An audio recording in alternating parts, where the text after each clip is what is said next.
bolamu no kitoko, bolamu no nesengo, esilise maela banguna lelo nazuta tolango na esengo lelo nazo yemba yemba zembo esengo lobieleka na yemba zembo kolela lobieleka na yemba zembo soni kaso permettate eko bana vie o se souvenir na ba retraite na ba sacrifice na ba offrande na ba veille o pesi lo yembo esengo lo yembo esengo na yemba o zamalamu Yesu zamalamu Yesu zamalamu na yebelio lingona yo etonti mekena motema na ngai. Au commencement, était la parole, et la parole, Christ. Radio, parole vie, la radio qui donne la vie à travers la parole. Mbote shalom bien aimé le Seigneur. Mbote cher papa et maman, chers frères et sœurs. Bande ko balandi radio parole vie. Be bozwami na 4 coins monde. Bande ko nanga basi pe mibali. Be bokati pongi na butu to pe na tongo lelo. Ni pona ko somba to pe ko teka. Kasi pona ko kanzambe. Bien-aimé dans le Seigneur, la Bible dit Mutobi kakakate pona lipa. Oui, c'est vrai, lipa est important, bien-aimé dans le Seigneur. Lipa peut qui citer mutuali lipa. Bible peut qui citer mutuali lipa. Sauf que Mutobi kakakate pona lipa. Aobika nanzela yaliloba. Dans Jérémie Zobana chapitre 15 verset 16. Je recueillis tes paroles, je les ai dévorées. Et tes paroles ont fait la joie et l'allégresse de mon cœur. Na yoki liloba na yo. Na yoki yango mutema nanga ezu esem. Et pesinga kimia na mutema. Bien-aimé ton Seigneur, so moni ke liloba na nzambe zo peso lisusu kimia te na mutema.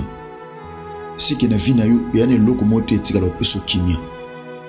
Iloke memaka kimia na bomo wa mutu, c'est la parole de Dieu. Izabato bana mituka bana bambongo bana ba timbre ya visa ya ba différents pays na kati ya ba passeport na bango. Bien-aimé dans le Seigneur, mais bazangi kimia ndoko tomso kanisaka yaya ndeno no zu mwana te na ndako libala wa fokanisa mukolo oyo kosimba mwana ndozo kimia. Bien-aimé, détrompez-vous parce que ça peut na bato bana bakoza la P6 bakoza la P10 tant soupe plus ou moins. Bien-aimé, mais tant sou kimia okanisa ozo soki oboti ba obana bana ngote. Bien-aimé, tant sou kanisa sozu musala ndozu kimia. Bien-aimé, ezabato tant sou bana musala ya malamu koleka ozo zela ozwa, mais tant sou kimia bana ngote. Bien-aimé dans le Seigneur, kimia eza Yesu Masia Nazareth. Voilà pourquoi Bible bengis et yaya Bible talisi biso que Yesu Masia Nazareth, il est le prince de la paix. Azali kolo ya kimia. Tout sambeli bien-aimé. Kolo to péché merci libaku malamu koyeba yo pe koyoka yo tata na botuto pe na tongo lelo na sima ya Pâques. Kolo merci et comme maman na passe na bango tata babelela ki oyokaki pe otindaki liloba pe yango ekangolaki. Et c'est pelisa motema no mosantu liloba o kolo aimez ma délivrance, aimez ma rétablissement, relèvement, paix, restauration. Na bomona bison kolo, bomona kombo na Yesu Masia Nazareth ndekolo to sambeli, peto lobi. Amen. Bien-aimé dans le Seigneur, que lundi annonce topé seki biso, lundi annonce ezali.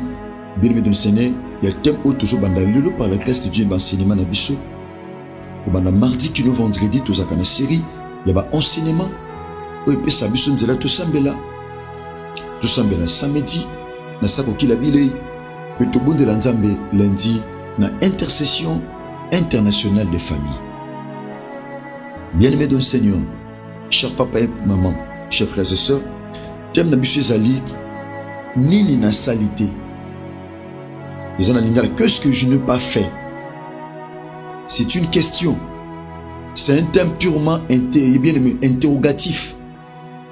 Bien-aimé, tomona nini na salité. Je suis directement ma commune en Zambé. Tous un évangile il y a bien-aimé de le Seigneur. Tous un directement dans ma commune. Tous un évangile il y a Jean chapitre 19 verset 30. Évangile il y a Jean chapitre 19 le verset 30. Écoutez ceci. Ma commune est bisoboy. Quand Jésus eut pris le vinaigre, il dit, tout est accompli. Et, baissant la tête, il rendit l'esprit. Quand Jésus eut pris le vinaigre, il dit, tout est accompli. Et baissant la tête, il rendit l'esprit. Dans Yesu Messie à Nazareth, melisaki vinaigre, topé pesaki vinaigre. Alobi nyoso ekokisami. Alléluia. Akitisi moto pe azongisi mulimo epai na Nzambe. Bien-aimé, makambo totangi esalema na lieu ya sacrifice. Esalema na période ya Pâques. Esalema bien-aimé dans le Seigneur na croix. Bien-aimé, l'œuvre de lieu à croix, ils allaient lieu, il y a condamnation, il y a ennemi Satan. La Bible dit, maudit soit celui qui est pendu au bois. Bien-aimé dans le Seigneur, Kobaka manekulusu ezala qui signe, il y a malédiction. So bache mutuna croix et étali sa malédiction. Pourquoi? Parce que zaki, yaya, et tumbu e bande ko pesa mela ba malfaiteur, ba coupable, ba criminel, ba mécréant, ba voleur, toutes sortes ya batumabek. Bien aimé, na époque wana, finalité na bango ezaki croix. Bien aimé, ezaki croix, ezaki lokola etumbu jugement. Bien aimé, etumbu oba bande kozwa. Awa Christ est oazaki innocent. Asepela ki azwa esika ba coupable, bien aimé dans le Seigneur. Pona mon frère ma soeur akokisa nyonso oe komama na kati makomi. Bien aimé ton tolobi, tout est accompli. Christ azolo bango na croix. Yamboto définir yango. Bien aimé dans le Seigneur. La croix c'est quoi? Tolobi yaya, la croix représente le sacrifice ultime. Le sacrifice dernier ou final. La croix c'est le sacrifice parfait que Dieu le Père a validé. Alléluia. La croix c'est le sacrifice parfait que Dieu le Père a validé. Misale kulusu ya Yesu Messie à Nazareth, ezali sacrifice ou koka o Nzambe tata andima. O Nzambe tata andima, pourquoi? En raison de péché de l'humanité. Natina ya masumu ya mokili mobimba. Et par la mort de Jésus-Christ de Nazareth, il a dû payer le prix de la désobéissance humaine.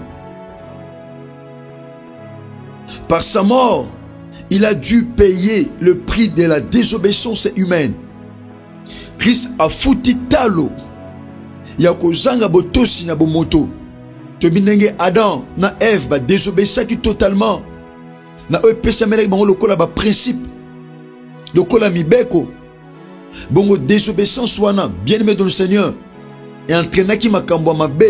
Il a fallu Christ a payé prix na croix en versant son sang, bien aimé dans le Seigneur, pour nous sauver.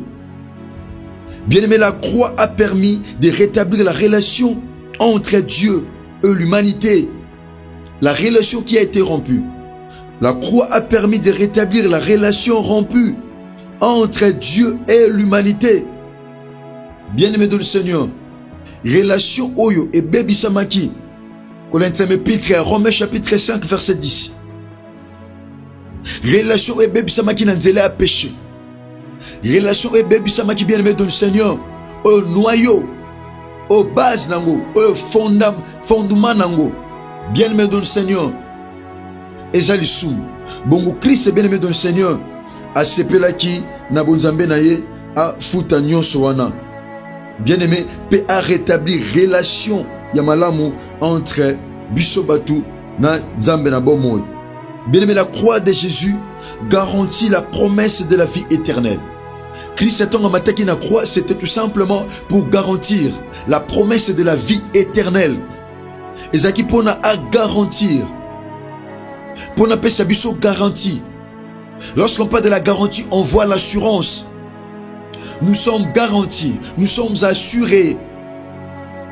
Toza garanti, bien-aimé dans le Seigneur, toza assuré par ton yamisala au Christ a réalisé, topé a accompli ça na croix. Oh, Christ a accompli ça na croix. Nous sommes assurés, bien-aimé dans le Seigneur. Assurance, il y a promesse, il y a vie éternelle. Kolansama, Épître à Romains, chapitre 8, le verset 10. Bien-aimé, la croix libère de la condamnation. Et Koulousu, croix, ezako libérer biso na condamnation ya ennemi. Na condamnation à Satan. Na condamnation à Monguna. Na condamnation. Elle nous accorde une liberté totale. Une liberté parfaite. Et Koulousu zo pesa biso liberté parfaite.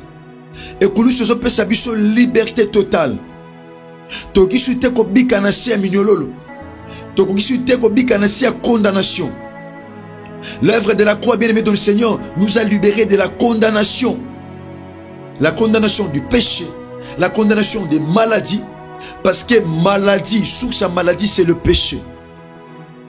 Sur ton évangile à Marc chapitre 2, Christ a na Capernaum. Batu ba prendre que Christ a na Capernaum azaki na ndako moko songolo. Bandeko moko 4, bazunde ko na bonga zaki malade. Ba memie na mbetu. Ba yene pa Yesu Masia à Nazareth. Tant ba komi na porte moi ko kote zaki te. Pourquoi? Parce que foule zaki munen. Batu ba tondaki tellement ébélé, bien-aimé dans le Seigneur. La Bible dit ba keko découvrir toi tu yanda. Ba mati na malade na bango. Pendant que ba mati ba découvrir tol, ba longoli tol, ba zwindeko na bango, ba boaki na makolo Christ. Christ pendant que zoteya, ataka ba boaki mutu na makolo na ye. Christ atali batu ba boaki ndeko, atali mutu o ba boaki. Bien-aimé, atali foi ya bato ba boaki ndeko na bango. Habitala, tes péchés sont pardonnés. Tes péchés te sont pardonnés. Yesu Messia a bien été que tu es guéri. Abino ete masumu na yo elimbisami. Maladie andeko oyo, paralysie andeko wana, bien-aimé dans le Seigneur, ezaki lié topé attaché na péché. Tant que Christ a péché bo limbisa masumu, de pesaki nzela na ndeko wana asila kozwa bo limbisi donc là. L'œuvre de la croix bien-aimée dans le Seigneur nous libère de la condamnation. Romains chapitre 8, verset 1er. Bien-aimé dans le Seigneur, la Bible dit ceci. Il n'y a donc maintenant aucune condamnation pour ceux qui sont en Jésus-Christ. Bien-aimé, thème de Biché Zali, Nini na salité. Nini na salité, Christ a le dit, awa, tout est accompli. Abi nyonso e kokisami. Nyonso e kokisami. Tant tout est accompli. Bien-aimé dans le Seigneur, en grec, ils ont défini le kola tetelestas. Na bandeli, na grec bateli sibisongo le kola tetelestai. Tetelestai, bien-aimé dans le Seigneur, tout est accompli. C'est une parole profonde, significative. Bien-aimé, plein d'essence spirituelle. Plein d'essence spirituelle, bien-aimé dans le Seigneur. Paix prophétique. Christ Robinin, tout est accompli. Il déclare que sa mission sur terre est achevée. Oh, nous sommes qui a sala, à saliango.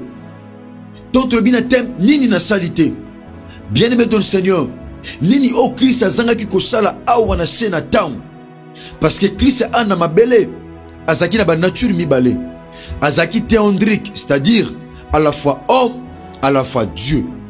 Dans le bien, tout est accompli. Nous se kokisami, et sa mission est totalement achevée. Nous se pessamel que la mission bien-aimé dans le Seigneur, et Kokisamaki, Nengelobama na livre à Luc, bien-aimé dans le Seigneur, à le Biboé, l'Esprit du Seigneur est sur moi, parce qu'il m'a oint pour annoncer la bonne nouvelle. Atalisaki plan naye, atalisaki mission naye, abi pendant qu'on publie une année de grâce, pendant qu'on libérer ba captif. Nyoso Christ a pesaki loko la plan, a kokisaki nyoso wana, a zangisaki ata mon côté. Oh, oya kokisaki mon frère ma soeur, a salaki on te pona ye moko, a salaki on pona yo nanga. Déclaration a tout est accompli, a déclaré qu'on te awana se.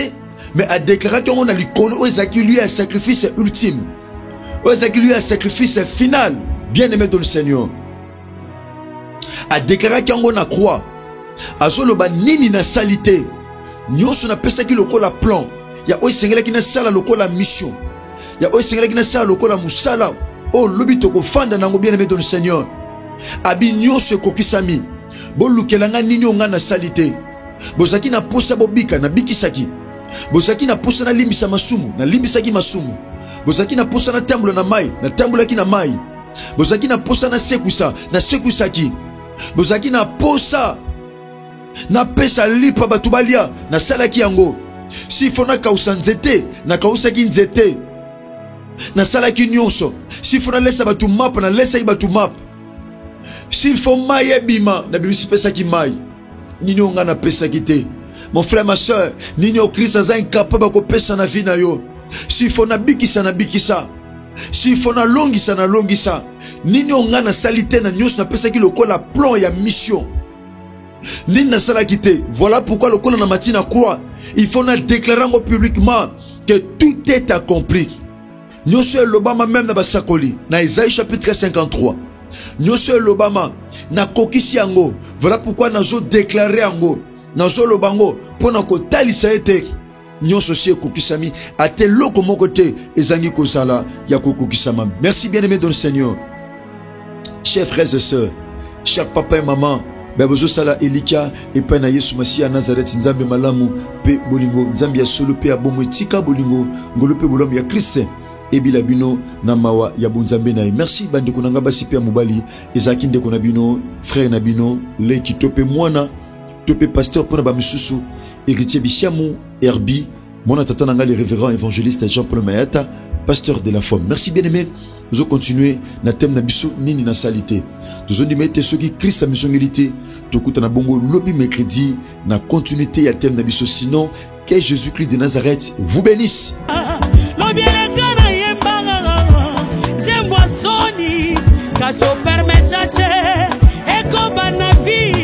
On se souvenir, na ba retraite, na ba sacrifice, na ba offrande, na ba veille, o pesi lo yembo semo, lo yembo semo, na yemba, o zamalamu, Yesu zamalamu, Yesu zamalamu, na yebelio. Au commencement, était la parole, et la parole, Christ. Radio, parole vie, la radio qui donne la vie à travers la parole.